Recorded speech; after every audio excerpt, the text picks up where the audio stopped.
Турсунбек Акун как раз келип калыптырсыз. Мен бир-эки суроом бар да, суроолайынчы. Жанагы Азиз Батукаев деген криминалдуу авторитеттин чыгып кетишине канчалык моралдык сиздин жоопкерчилигиңиз бар? Сиз 2 жолу омбудсмен болдум деп атасыз. Дагы келиптирсиз 3-чү жолу шайлап койгула деп. Ошол жумуш боюнча Алмаз Атамбаев камакта отурат. Биздин дагы коомчулукта менин жеке укканым бар. Чечен улутундагы кишилерден 100 000 деген долларларды алган ушул омбудсмен Турсунбек Акун деген. Эми түз прямой мен сизди күнөөлөбөйм, бирок ушундай миштер, сөздөр коомчулукта өтө көп. Ошого оозуңуздан бир жооп угуп коюңчу. Рахмат. Биринчиден, акыйкатчы адамдардын эл аралык Международная конвенция по защите прав заключенных и арестованных деген конвенция бар.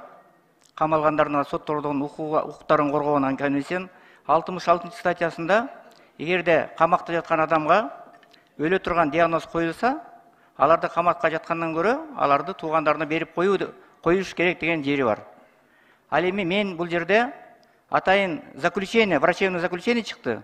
Баягы врач рак крови деген. Ошо заключениенин негизинде гана мен ал бошотулсун, анткени ал бошотулуш керек деп заключениенин конвенциянын негизинде гана айтып койдум. Болду. Бирок ал врачебный заключение туура болдубу? Туура болгон жок, ал башка маселе. Ошон үчүн бул маселе боюнча мен өзүмдүн милдетимди гана аткардым. Бирок кийин көрсө ал оорубай, жанагы врачтардын чыгарган заключениясы туура эмес болуп, атайын жасалып, ошонткендиктен, конечно, мен ыңгайсыз абалда калдым. Ал боюнча парламенттин алдында мен өткөн парламенттин алдында кечирим сурагам ал боюнча. Бирок ал эми жанагы акча боюнча, башка боюнча, ал боюнча аябай тергөө жүрдү. Мен күбө катары өттүм, 22 адам күнөөлөндү. Бирок алардын баары күнөөлөндү, көбү соттолду, бирок мен күбө катары гана калдым. Ал эми жана каражат боюнча эч кандай далилденген жок. Бул жалган жала.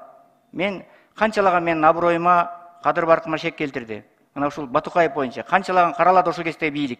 Прессадан берди, КТРден берди. Бирок анын баары далилденген жок. Мен күбө катары өттүм, анан бул иш жабылды. Болду. Ушул кыскача ушундай да.